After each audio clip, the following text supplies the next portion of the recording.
You hear whispers, stories traded in backpacker bars from Bangkok to Hanoi, tales that grow taller with every retelling, fueled by cheap beer and the thrill of the unknown. They speak of Cambodia, or Kampuchea as its people call it, with a mix of awe and caution, as if it's a secret too wild to keep, but too precious to share freely.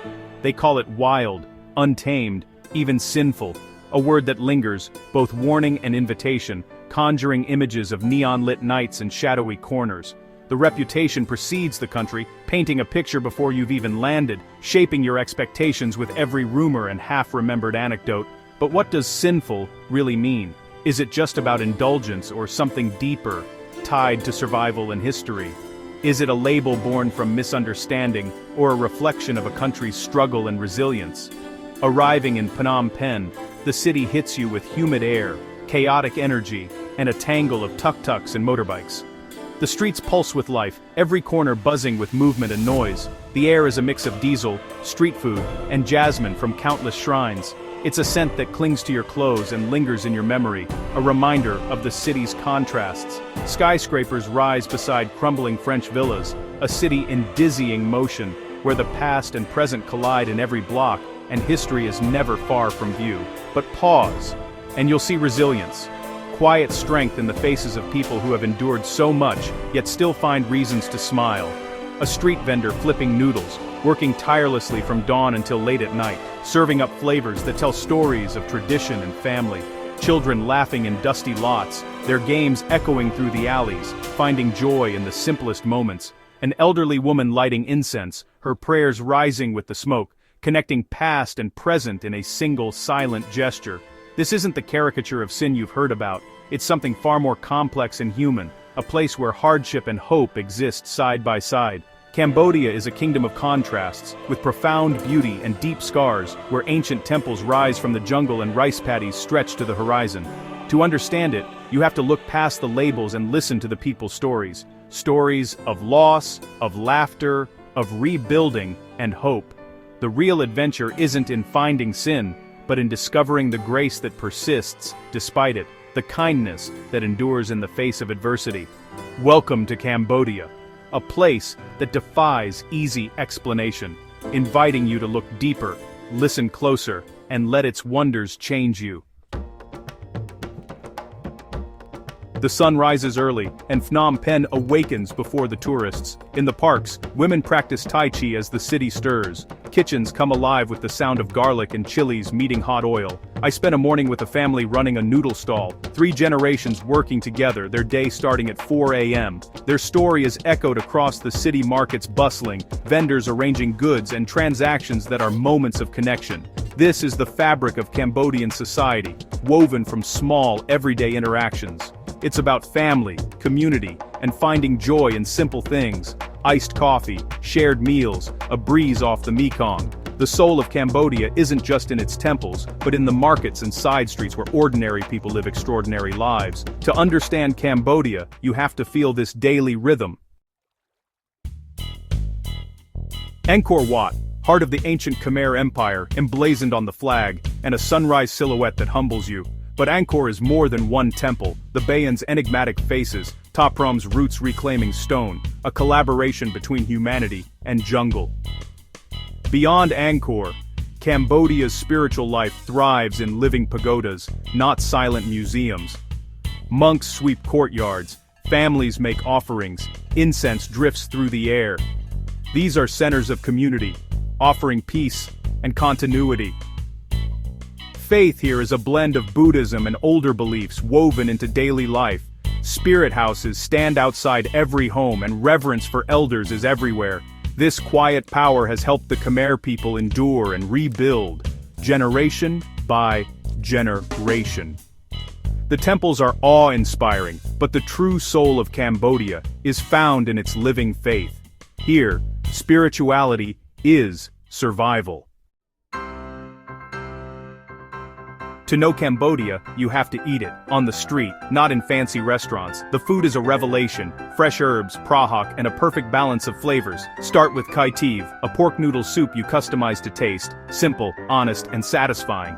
Try fishamuk, a creamy curry steamed in banana leaf, fragrant with lemongrass and kaffir lime. The markets are where adventure begins, grilled frogs, fried tarantulas, and fruits you've never seen. Eating here is about trust and curiosity. Point, pay, taste, and connect. Cambodian cuisine is resourceful, turning humble ingredients into something delicious. Each bite is a window into the culture, surprising, challenging, and unforgettable. Food here is more than sustenance. It's a story. As night falls, Phnom Penh transforms. Neon lights flicker to life, painting the city in vibrant colors and casting a glow that seems to promise adventure. The city's energy shifts, and a new rhythm pulses through the streets. Rooftop bars buzz with laughter, beer gardens fill with friends unwinding after a long day, and the air is thick with the scent of grilled food and the sound of music drifting from open windows. And yes, the infamous hostess bars line certain streets, their neon signs glowing, drawing both curiosity and judgment from outsiders. The city's nightlife often fuels whispers of sin and scandal, but that's only part of the story, one that's often exaggerated or misunderstood. For many who work in these bars, it's a choice shaped by circumstance and necessity, not a reflection of moral failing or personal flaw. Their stories are complex, shaped by economic realities and family needs. But most Cambodians spend their nights differently, grilling skewers at street-side barbecues, picnicking by the river, or strolling through bustling night markets filled with laughter and the aroma of local delicacies. The real nightlife here is about community, food, and family, gatherings that celebrate togetherness, not just the shadows that outsiders fixate on. The Sinful label is an outsider's projection, missing the joy, warmth, and genuine connection that fill the city after dark. There's a sense of belonging that can't be captured in stereotypes. Phnom Penh's nights are as complex as its days, full of joy and hardship, innocence and contradiction, where every street tells a different story. No city is just one thing, and Phnom Penh is no exception. Its nights are layered, multifaceted, and alive with possibility. To truly understand it, you have to see all of it, the beautiful and the challenging, the loud and the quiet, the celebrated and the overlooked. Resist the temptation to reduce Cambodia to a single, sensationalized story. Look deeper, and you'll find a city that defies easy labels. The truth is always more interesting, layered, human, and waiting to be discovered by those willing to look beyond the myths. Cambodia constantly subverts expectations. It's a young country. Over half the population is under 25. A legacy of the Khmer Rouge's devastation. This youth brings energy and optimism, but also a disconnect from the trauma of the past. Places like Tuol Sleng and the killing fields bridge this gap, harrowing essential visits to honor victims and understand resilience. Another surprise, the US dollar is everywhere, a legacy of instability and international intervention. The riel is used for small change, but dollars run daily life. These realities, youth, living history, dual currency, paint a picture of a country grappling with its past and racing toward the future. Cambodia's beauty and kindness are even more remarkable in this context. Strength here is about enduring, rebuilding, and still finding reasons to smile. Is Cambodia the most sinful country? That's a question that's been asked, sometimes in jest, sometimes in judgment, but always from a distance. The question itself feels absurd after walking its streets, hearing its stories, and meeting the people who call this place home. The label is not just inaccurate. It's disrespectful, reducing a nation with a rich, complex history to a cheap slogan that ignores its true spirit. Cambodia is a place of transformation, hope, and resilience, where the echoes of the past are met with the determination to build a brighter future. Young entrepreneurs, artists, and guides are building a new future, determined not to be defined by the past, but inspired by it to create something better. This journey is a lesson in curiosity, in challenging assumptions, and in understanding the danger of easy labels that oversimplify reality. The world is messy, complicated, and beautiful.